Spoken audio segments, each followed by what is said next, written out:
네, 말씀은 히브리서 4장 14절에서 16절 말씀, 신약성경 357페이지 히브리서 4장 14절에서 16절 말씀 제가 읽겠습니다. 그러므로 우리에게 큰 대제사장이 계시니 성전하신 이 곧 하나님의 아들 예수시라. 우리가 믿는 도리를 굳게 잡을지어다.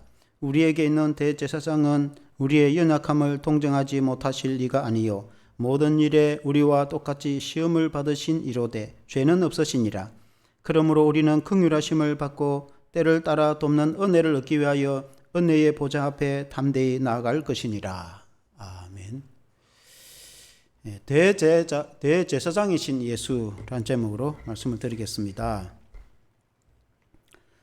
이제 오늘 읽은 본문의 이 말씀은 성경 히브리서라고 합니다. 히브리서라는 말은 히브리인들에게 말씀을 편지 형식으로 전했다 해서 그 수신자의 이름을 따서 편지를 보낸 사람은 저자가 미상으로 되어 있습니다. 주로 이제 바울이라고 주장하는 신학자도 있지만 어쨌든 수신자는 이 편지의 수신자는 히브리인입니다. 히브리는 유대인을 히브리인이라 이렇게 말합니다. 히브리라는 말은 강 건넌 사람 이런 뜻입니다. 아브라함이 유프라테스와 요단강을 건너서 가나안 땅으로 와 정착하여 그의 자손들을 히브리인이라 이렇게 이제 표현합니다. 오늘 국가는 이제 이스라엘이라는 나라를 사용하기도 하고 그 민족을 유대인이라 이렇게 이제 표현하기도 하는데 또 히브리이다 이렇게 이제 성경에 나와 있습니다. 이 히브리인들이 이제 모세 때로부터 복음의 하나님의 말씀을 듣고 그들이 이제 구약의 성전 중심의 종교 생활을 해왔습니다. 구약 성경에 보면은 성전에서 소나 양을 이제 몰고 가서 그 제사를 하나님께 드려서 제사장이 하나님께 제사를 드리는 그런 이제 장면들이 구약 성경에 이제 많이 나옵니다. 그리고 모세를 통해서 하나님의 말씀, 주님의 그 계명과 말씀을 이제 전해주는데 그것을 지키면서 대대로 살아온 민족이 유대인들이다, 히브리인들이다 그렇게 이제 볼 수 있겠습니다. 그런데 이제 구약에 예언되는 대로 그리스도, 메시아, 구원자, 예수님이 때가 되어서 이 땅에 오셨는데 그러면 그 예수님은 어떤 분이신가? 그 예수님을 소개를 하려니까 히브리인들에게 그 예수님을 소개하려고 하면은 그들이 하나님께 제사를 드리는 제사장이나 성전을 비유로 해서 그들이 설명하면은 잘 알아듣습니다. 왜냐하면 그들은 수천 년, 수백 년 동안 성전에서 하나님께 제사를 드리고 제사장이 양이나 소를 잡아서 피를 뿌리고 그 태워서 하나님께 제사를 드리고 그렇게 지내왔기 때문에 오늘 말이 기독교인들에게 예배가 많은 건가 이렇게 물어보면은 그 설명할 수 있겠죠. 왜냐하면 평생에 교회를 다닌 사람 보고 예배 안 믿는 사람이 예배가 뭐 하는 건고 그러면은 뭐 있는 그대로 뭐 찬송하고 기도하고 뭐 목사님 설교하고 뭐 축도하고 뭐 이런 이제 쭉 설명을 기독교인 교회 다닌 사람이면 뭐 아주 간단하게 쉽게 설명하겠죠. 그와 같이 유대인들에게 하나님께 제사를 드리는 성전에서 하나님께 제사를 드리는 제사장이 많은 사람인고 만일에 이방민족 다른 사람들에게 물어보면은 제사장이 뭐 하는 사람인고 뭐 제사 드리는 사람인가 이렇게 생각하겠지만은 만일에 유대인에게 제사장이 뭐 하는 사람인고 당연히 설명할 수 있죠. 오늘날 교회 다니는 사람 보고 목사님이 뭐 하는 분인고 하면은 교회 다니는 사람은 다 옆에서 봤기 때문에 목사님은 설교하는 분이고 또 이전도도 하고 성도들을 목자로서 양같이 성도들을 돌보는 사람 이렇게 설명하겠죠. 그와 같이 히브리인들에게 제사장이 뭐 하는 사람인고 이렇게 물어보면은 당연히 소나 양을 잡아서 피를 뿌려서 죄를 사함을 선포를 하고 하나님께 소나 양을 태워서 제사를 드리는 그 제사장 성전에 가면 제사장이 있다고 그렇게 말해요. 그래서 이제 아주 쉽단 말이죠. 유대인들에게 히브리인들에게. 그래서 이제 예수님이 이 땅에 구원자로 오셨는데 그 예수님을 설명하려니까 예수님이 구원자인데 예수님을 설명하려니까 그 성전에 제사 드리는 제사장과 비유를 해서 예수님을 히브리인들에게 소개하는 그 말씀이 오늘 이 히브리서다 그 말이에요. 그럼 우리 예수님은 그 어떤 분이신가?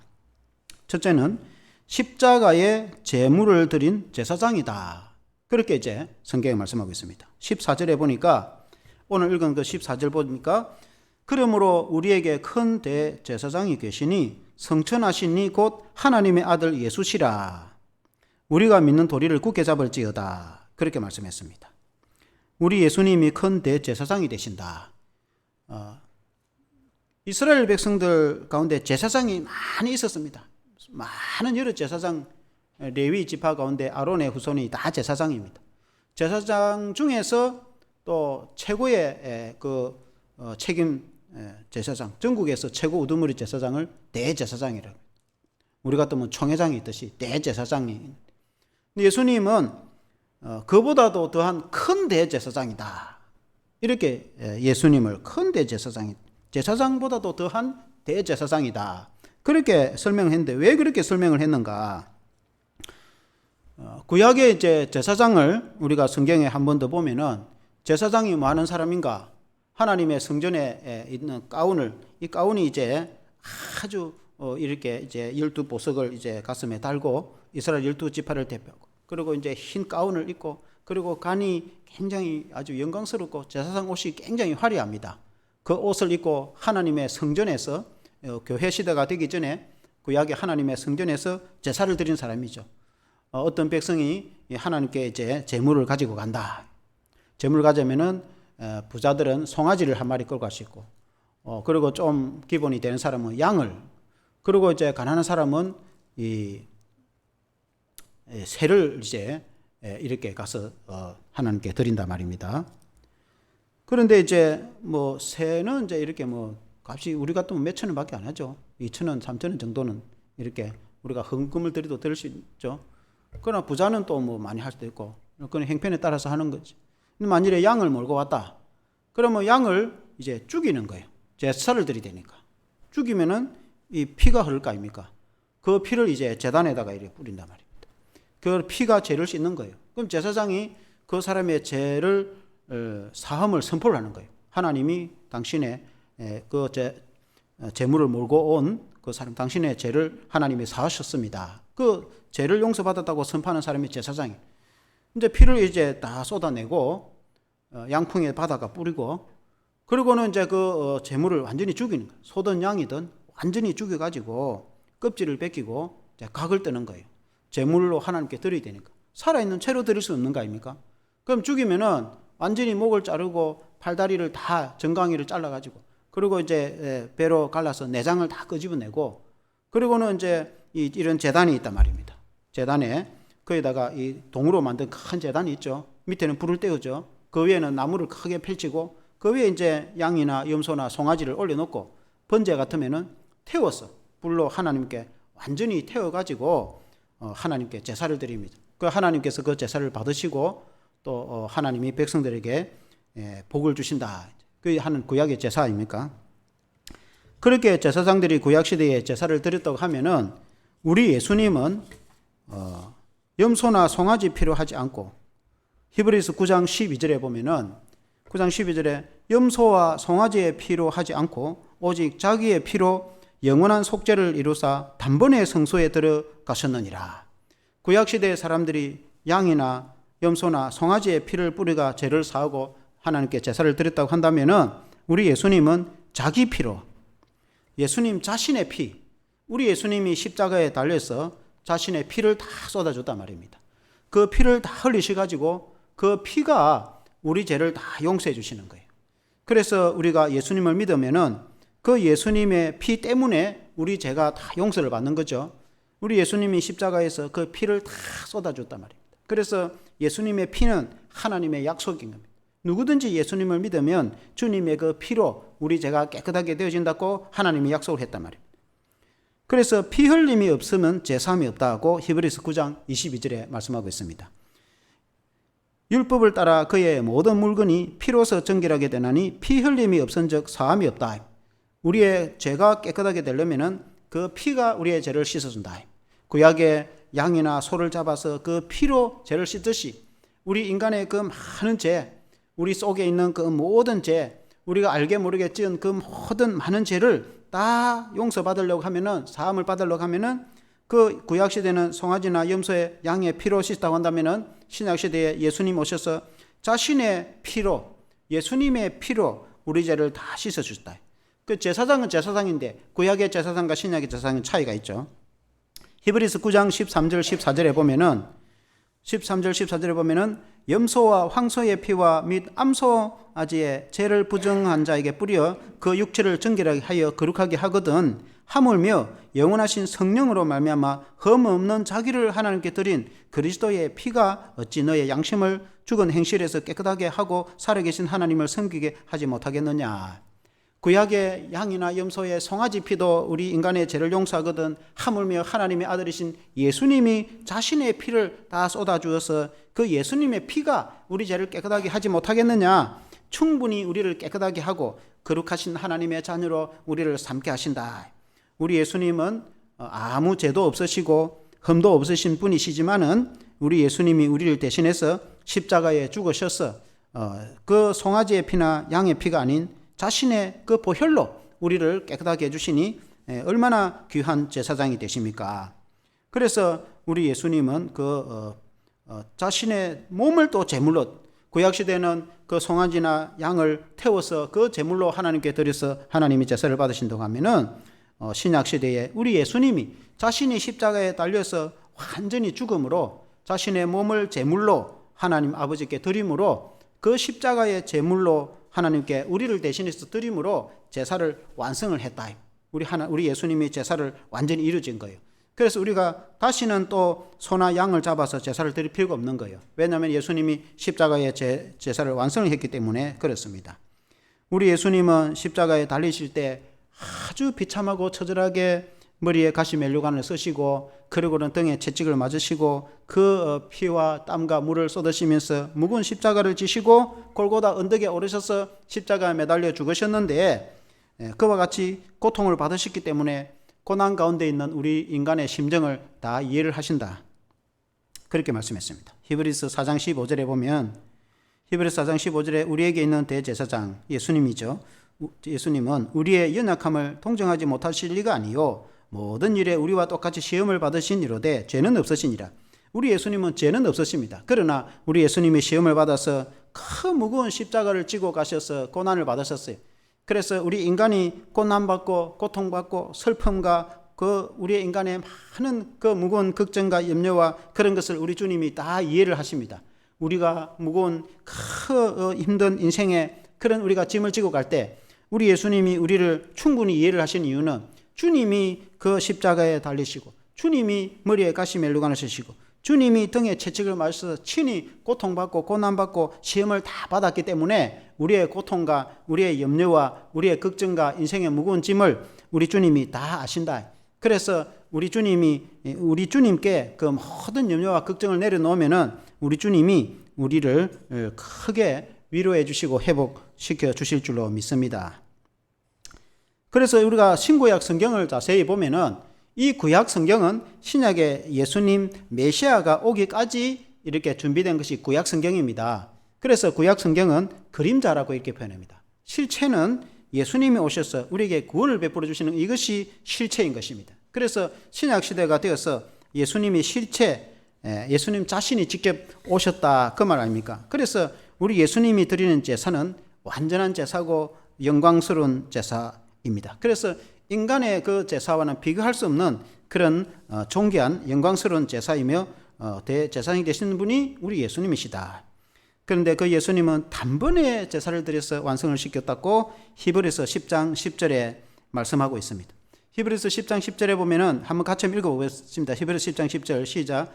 이 뜻을 따라 예수 그리스도의 몸을 단번에 들이심으로 말미암아 우리가 거룩함을 얻으노라. 우리 예수님이 십자가에 달려 돌아오실 때 단번에 돌아가셨다 그 말입니다. 그래서 단번에 우리의 모든 죄를 다 용서해 주시고 우리를 구원해 주셨다.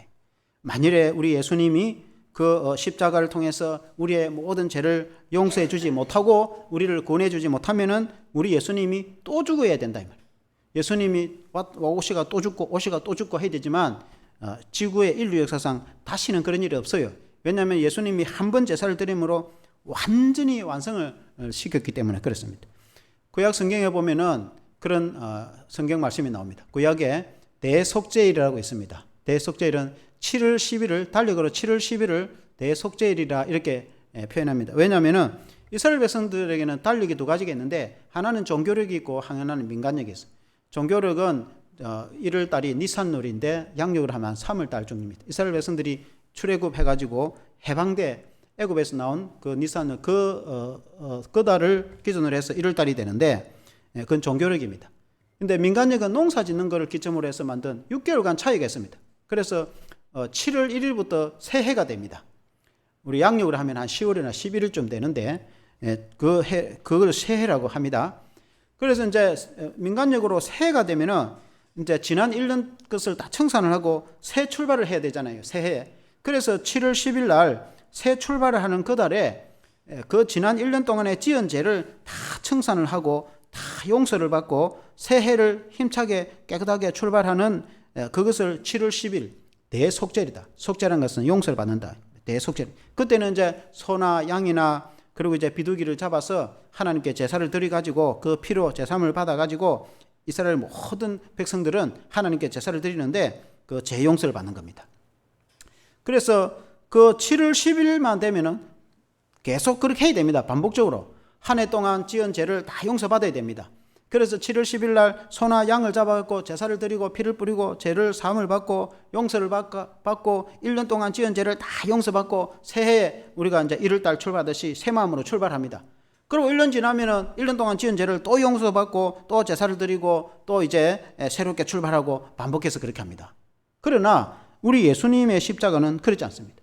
우리 예수님은 십자가에 달려 돌아가시고 인류의 역사상 단 한 번, 유일하게 단 한 번 예수님이 십자가에 죽어서 우리 모든 죄를 용서하고 제사를 완전히 완성을 시켜서 우리가 신약시대에 살아가는 우리는 다시 소를 죽이거나 양을 죽이거나 그런 제사를 드리지 않습니다. 그렇게 하는 이유는 예수님이 십자가로 제사를 완성했기 때문에 예수님 믿어서 구원받은 하나님의 백성은 우리가 하나님께 찬송하고 기도하고 신약시대처럼 예배를 드리지 구약시대처럼 소를 또 잡고 양을 잡고 그렇게 안 하는 이유가 예수님이 십자가를 통해서 제사를 완성을 했기 때문에 그렇습니다. 히브리서 9장 26절에 보면은 그리하면 그가 세상을 창조할 때부터 자주 고난을 받았어야 할 것이로되 이제 자기를 단번에 제물로 드려 죄를 없이 하시려고 세상 끝에 나타나셨느니라. 만일에 예수님의 그 십자가의 구원이 완전하지 못하면은 예수님이 또 죽고 죽어야 되겠지만은 그 구원이 완전하기 때문에 예수님의 십자가의 제사가 완전하기 때문에 다시 그런 십자가를 질 필요가 없다. 완전히 이루셨다. 그 말이죠. 그래서 이제 우리가 그 은혜로 담대하게 구원을 받고 은혜 앞으로 하나님 앞에 나아갈 수 있는 길을 열어주셨다. 히브리서 10장 19절에 보면은 그러므로 형제들아 우리가 예수의 피를 힘입어 성소에 들어갈 담력을 얻었나니. 구약의 이스라엘 백성들 보면은 성전이 있습니다.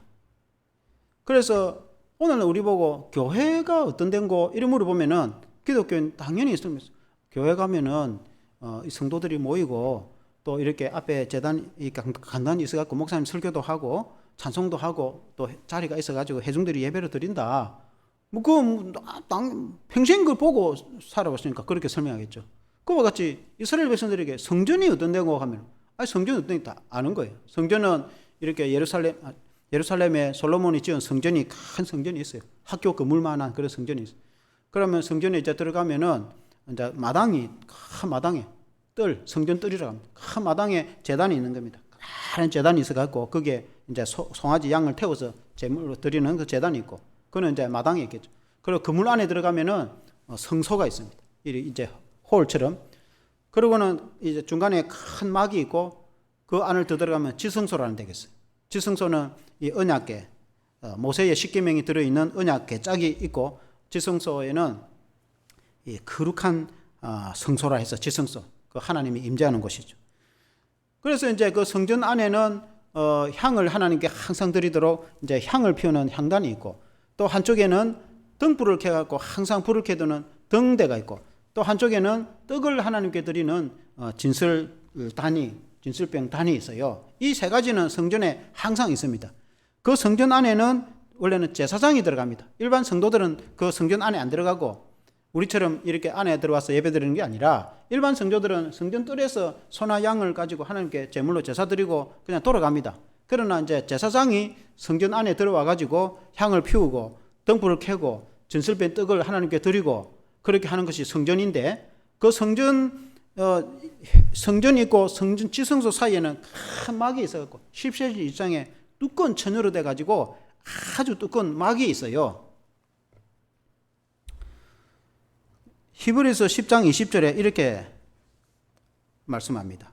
10장 20절에 그 길은 우리를 위하여 휘장 가운데로 놓으신 새로운 살 길이요 휘장은 곧 그의 육체니라.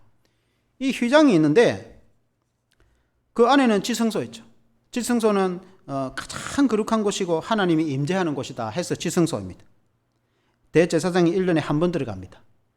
그런데 우리 예수님이 십자가에 달려 돌아가실 때에 십자가의 골고다 언덕에서 예수님이 돌아가시는 그 순간에 성경에 보니까 하나님의 성전에 있는 예루살렘 성전에 있는 그 휘장이 성소와 이 지성소 사이에 있는 아주 두꺼운 천으로 된 이 휘장이 위로부터 아래로 찢어져 버렸어요.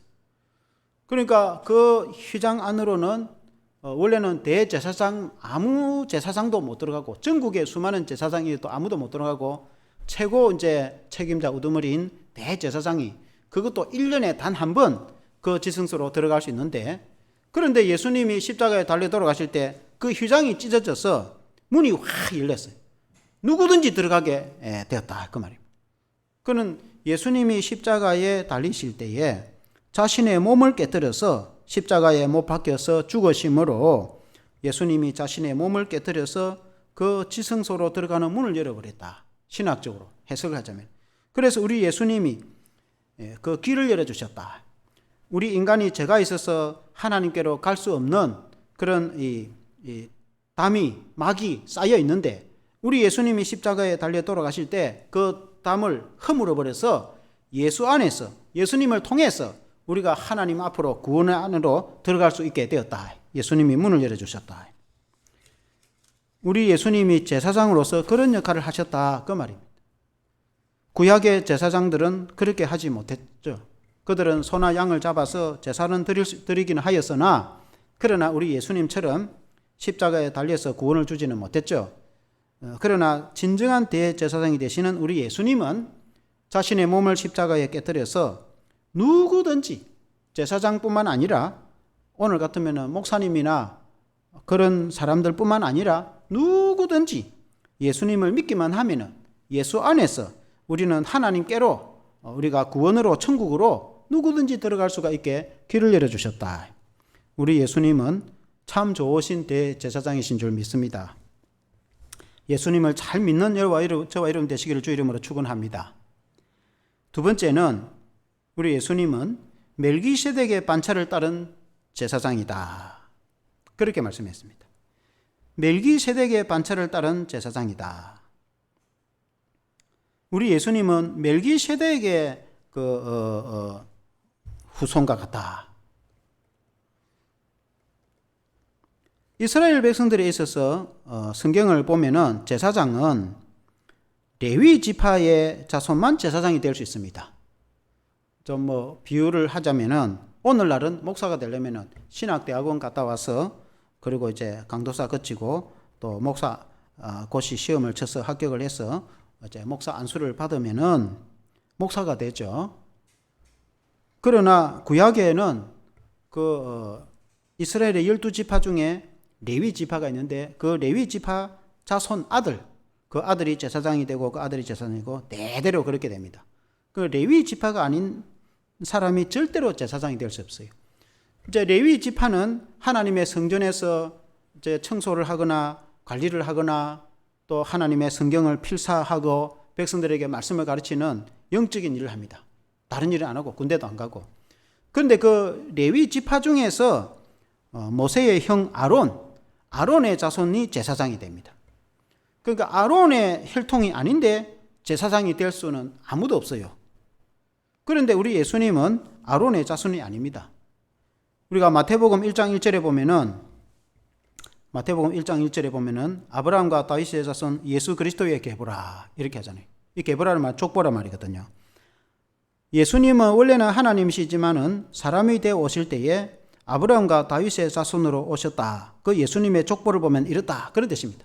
마태복음 1장 1절에 보면은 아브라함이 이삭을 낳고 이삭이 야곱을 낳고 야곱이 12 아들 낳고 쭉 내려가 그 다음에 유다 지파에 다윗이 나중에 태어나고 다윗 왕이 있고 다윗 자손에 쭉 나중에 내려와서 요셉의 가문에 예수님 태어나셨다. 그게 이제 마태복음 1장에 제일 먼저 나와요. 그러니까 예수님은 영적으로는 하나님이시지만은 육신적으로 사람이 되어 올 때는 레위의 지파로 태어난 것이 아니고 유다, 다윗의 자손으로 유다 지파에 태어났습니다. 그래서 혈통적으로는 만일에 이 구약 성경적으로 본다면은 예수님이 대제사장이 될 수가 없는데 왜 대제사장이라 말하느냐? 그래서 예수님은 레위의 가문을 따라서 제사장이 된 분이 아니고 멜기세덱을 따라서 제사장이 되었다. 히브리서 5장 5절 6절에 이렇게 말씀했습니다. 또한 이와 같이 그리스도께서 대제사장 되심도 스스로 영광을 취하심이 아니요 오직 말씀하신 이가 그에게 이르시되 너는 내 아들이라 아들이니 내가 오늘 너를 낳았다 하셨고 또한 이와 같이 다른 데서 말씀하시되 네가 영원한 멜기세덱의 반체를 따르는 제사장이라 하셨으니 예수님을 보고 하나님 아버지께서 너는 내 아들이다. 그리고 너는 멜기세덱의 반차를 따른 제사장이다. 우리 예수님은 멜기세덱의 반차를 따른 제사장이다. 레위 지파의 제사장이 아니고 멜기세덱이 누구냐? 창세기에 그 아브라함에 대한 이야기를 읽어보면은 멜기세덱이라는 사람이 나옵니다. 구약 성경에 아브라함이라는 아주 유명한 사람이 나오죠. 아브라함은 그 조카 롯을 데리고 하란을 떠나서 가나안 땅으로 가서 살게 되었습니다. 가나안에서 하나님의 복을 받아서 그들이 소떼나 양떼가 창대하게 복을 받아서 번창했습니다. 그래서 이제 그 롯의 하인들과 아브라함의 하인들이 서로 다툽니다. 왜냐하면 초장지가 한정되어 있는데 양떼, 소떼가 너무 많아가지고 풀을 먹이려니까 서로 싸우는 거예요. 그러니까 아브라함이 자기 조카 롯을 불러가지고 우리가 집안 사람인데 같은 가문의 혈통인데 어찌 싸우면 되겠나? 그러니까 이제 좀 나누어지 되겠다. 그래서 너가 좌하면 내는 우하고 너가 우하면 내가 좌하리라. 그러니까 이제 조카 롯이 요단 강변에 소돔 고모라 땅이 너무나 땅이 기름지고 좋은 거예요. 푸른 초장이. 그래서 소돔 땅으로 가고 이제 아브라함은 가나안 땅에서 살고 있었어요. 그래 이제 살고 있는데 세월이 좀 지나고 나서 급한 소식이 전해 왔는데 자기 조카 롯이 소돔 땅에 살고 있는데 저 북방의 메소포타미아 왕과 이 세 왕국이 연합을 형성해서 연합국을 형성해가지고 남쪽에 소돔을 비롯한 네 왕국 그 작은 나라를 점령해가지고 포로로 끌고 왔다. 그때에 이 아브라함의 조카 롯과 가족들도 포로로 잡혀간 거예요. 그러니까 이제 큰일 났다. 그래서 아브라함이 자기가 기르던 이렇게 군사가 400여 명 있었는데 그 무사 400명 하고 그 다음에 이제 자기 옆에 여러 이제 나라 자기와 함께 돕는 그런 이웃 나라 군인들하고 힘을 합쳐가지고 우리 좀 도와주라. 다음에 내가 도와줄게. 그때는 이제 다 조그마한 족장 도시국가입니다. 그래서 이제 군대를 이끌고 가서 기습을 해가지고 그 북방의 메소포타미아와 그 나라에 우리 자기 조카 롯 가족을 끌고 간 그 군대를 쳐서 깨뜨려버리고 격파를 시키고 조카 롯과 그 가족을 탈출을 시킨 거예요. 탈출을 시킬 때에 전쟁을 이기고 나면은 우리가 영화도 보면은 많은 노획물, 소떼나 양떼나 그 적을 죽이고 그 빼앗아 온단 말입니다. 그러니까 엄청난 이 양이 있은 거예요. 그래서 이제 그 노획물 중에서 10분의 1을 멜기세덱이라는 왕이 그때 인근에 있었는데 멜기세덱에게 10분의 1을 우리나라 지금 우리가 11조 드리듯이 10분의 1을 드리면서 멜기세덱에게 드리니까 이 멜기세덱이라는 분이 제사장이면서 평강의 왕입니다.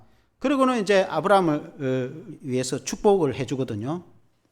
그래서 그 멜기세덱을 성경에 소개하기를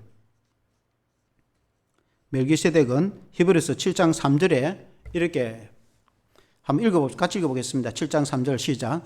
아버지도 없고 어머니도 없고 족보도 없고 시작한 날도 없고 생명의 끝도 없이 하나님의 아들과 닮아서 항상 제사장으로 있느니라. 이 멜기세덱이라는 사람은 잠깐 있던 아브라함 시대에 살던 사람인데 이 사람은 부모도 없고 족보도 없고 어디서부터 어디로 왔다 가는지 천사와 같이 마치 하나님의 아들 같던 방불한 그런 사람이 있었던 거예요. 그래서 그 아브라함이 자기 이제 그 재물 10분의 1을 가지고 그 사람에게 드렸어. 마치 교회 11조 드리듯이 드려가지고 목사가 그 성도를 위해서 축복하듯이 이 멜기세덱이 아브라함을 위해서 축복 기도를 해줬다 하는 이야기가 성경에 나오는 거예요. 그래서 이 멜기세덱이라는 사람은 마치 천사처럼 하나님의 아들처럼 그냥 인간의 이런 족보나 사람이 아니고 그런 특출한 사람이 있었다 이 말이죠. 예수님은 그 멜기세덱의 반차를 따라서 그 사람을 따라서 제사장이 된 사람이지, 아브라함은 레위 후손이 생기기 전에 그 이전의 인물입니다. 그래서 예수님은 그 반차를 따른 사람이지 그 후대의 레위 지파를 따라서 아론의 자손으로 반차를 따라서 제사장 된 사람이 아니다. 그래서 우리 예수님의 그 제사장의 직분은 그 이전에 아브라함 때의 멜기세덱의 반차를 따른 제사장이다. 그래서 특출하다 그 말이죠. 그래서 이제 히브리서 7장 24절에 보니까 예수는 영원히 계심으로 그 제사장 직분도 갈리지 아니하니라. 인간의 제사장은 또 죽으면은 그 아들이 제사장이 되고 사람이 뭐 살아봐야 또 뭐 100년을 삽니까? 그러니까 이제 바뀌지, 제사장이 결국 죽지 뭐 계속 영원히 살지는 않잖아요. 그러니까 제사장이 또 바뀌지만은 우리 예수님은 바뀌지 않는다. 우리 예수님은 영원한 제사장이다. 그게 우리한테 뭐가 중요하냐? 우리 예수님이 제사장이 되어서 우리를 늘 도우신다. 우리 죄를 용서해 주시고 우리를 구원하시고 우리가 힘들고 어려울 때 예수님께 구하면은 우리 예수님이 우리를 도와주시는 분인데, 인간 제사장은 바뀌지만은 예수님은 영원히 바뀌지 않는 분이고 지금도 살아계신다.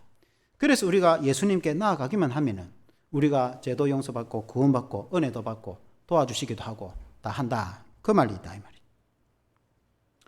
7장 25절에 보면은 그러므로 자기를 힘입어 하나님께 나아가는 자들을 온전히 구원하실 수 있으니 이는 그가 항상 살아계셔서 그들을 위하여 간구하심이라. 오늘날 목사님들이 성도들을 위해서 날마다 새벽마다 기도하고 날마다 성도들을 위해서 도와달라고 기도하고 이렇게 한단 말입니다. 그걸 중보기도를 한다. 우리 성도들도 다른 사람을 위해서 내 기도만 하는 게 아니고 다른 사람을 위해서 기도하는 걸 중보기도를 한단 말이에요. 중보. 우리 기독교인들은 그렇게 해야 되죠. 중보. 그와 같이 우리 예수님이 하나님 우편에서 날마다 우리를 위해서 중보한다. 그러니까 우리가 예수님께 나아가면은 우리가 구원을 받는다. 은혜를 받는다. 히브리서 4장 16절에 그러므로 우리는 긍휼하심을 받고 때를 따라 돕는 은혜를 얻기 위하여 은혜의 보좌 앞에 담대히 나아갈 것이니라.